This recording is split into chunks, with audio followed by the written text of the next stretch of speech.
Uşaqlar 1969-1982-ci illərdə Azərbaycan rəhbərliyinə Heydər Əliyev gətirilmişdi. Heydər Əliyevin hakimiyyəti dövründə bir çox tədbirlər həyata keçirilib. Bir də Heydər Əliyev Sovet rəhbərliyində ən yüksək vəzifəyə gətirilən Azərbaycanlıdır. 1976-cı ildə Sovet İttifaqı Komünist Partiyası Mərkəzi Bürosunun üzvlüyünə namizəd, 1982-ci ildə Mərkəzi Büronun üzvü və Ali Sovetin sədr müavini vəzifələrinə gətirilmişdir. 1971-ci ildə Cəmşid Naxçıvanski adına hərbi məktəb açılıb. Məqsəd Azərbaycanlıların hərbiyə getməsi və gələcəkdə burada ali təhsil müəssisələrində yönləndirilməsi idi.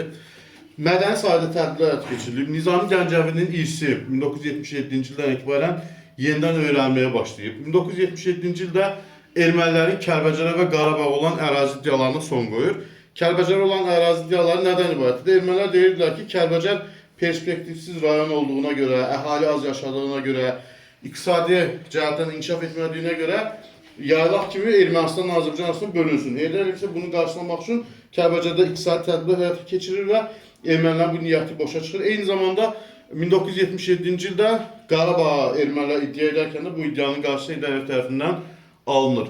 1978-ci ildə Azərbaycan SSR-nin 3-cü konstitusiyası qəbul edilib. Yadınızdadsa, birinci konstitusiya 1921-ci ildə, ikincisi 1937-ci ildə, üçüncüsü 1978-ci ildə qəbul edilmişdir.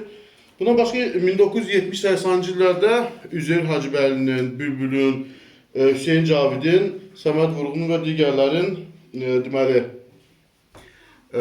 ev muzeyləri açılmışdır. Cavidin daha doğrusu 1982-ci ildə nəşi, yəni cənazəsi Naxçıvana gətirilib, o formada onun ev muzeyi açılmışdı.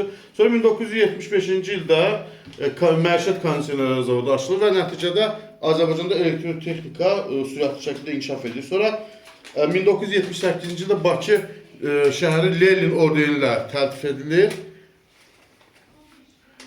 Lenin ordeni ilə təltif edilir. Səbəb nədir? Səbəb o idi ki, 2-ci Dünya müharibəsi illərində Bakı nefti böyük rol oynasa da Bakı şəhərini mükafatlandırmamışlar da bu ilə bağlı. Əvvəldə 1978-ci ildə Lenin ordeni ilə təltif edilir. 1960-cı illərin ikinci yarısında neft hasilatı azalmışdır ümumiyyətlə Azərbaycanda. Bunun səbəbi Qərbi Sibirdə neft yataqlarının kəşf edilməsi idi. Ona görə də Azərbaycan neftinin çıxarılması azalmışdı. Amma Heydər Əliyevin dövründə neft sənayesi ilə bağlı müxtəlif tədbirlər həyata keçirildi.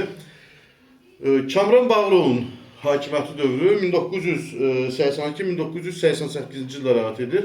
Kamran Bağırovun dövründə 1983-cü ildə Bakı-Qrozno neft kəməri çəkilir və nəticədə Sibir nefti Bakıya axmağa başlayır. Azərbaycan SSR-nin bir çox ərazisində çıxarılan neft ehtiyatları məhz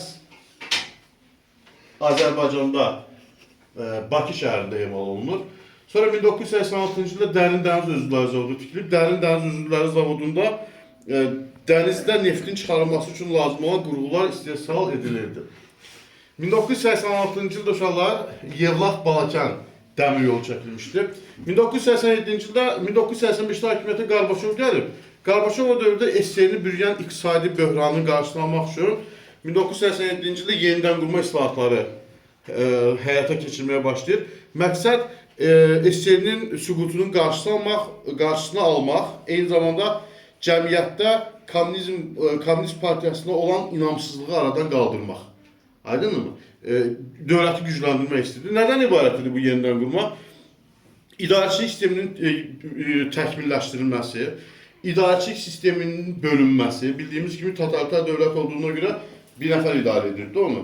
Hakimiyyət bölgüsünün həyata keçirilməsi, sonra müxtəlif fərqli təsərrüfat sahələrinin yaranması, SSR bildiyimiz kimi bir mərkəzdən planlı iqtisadiyyatla idarə olunan bir dövlət idi. İqtisadiyyatı şaxələndirmək, eyni zamanda icaradarlıq sisteminin yaradılması bu kimi tədbirlərin həyata keçirilməsi nəzərdə tutulurdu.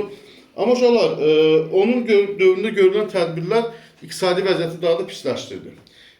Sovet dövlətində fabrik və zavodlar bir-biri ilə qarşılıqlı əlaqə şəklində fəaliyyət göstərirdilər. Yəni, tutalım ki, hər hansısa məhsulun bir hissəsi Azərbaycanda düzəldilirsə, onun davamı Ermənistanda misal üçün düzəldilirdi və iqtisadi əlaqələr pozulduğuna görə də fabrik və zavodların hamısı demək olar ki, bağlandı və ölkədə işsizlik problemi yarandı.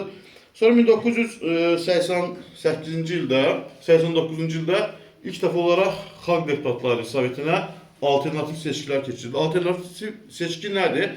Əvvəl tutalım ki, rayondan deputatlar namizəd bir nəfər olurdu.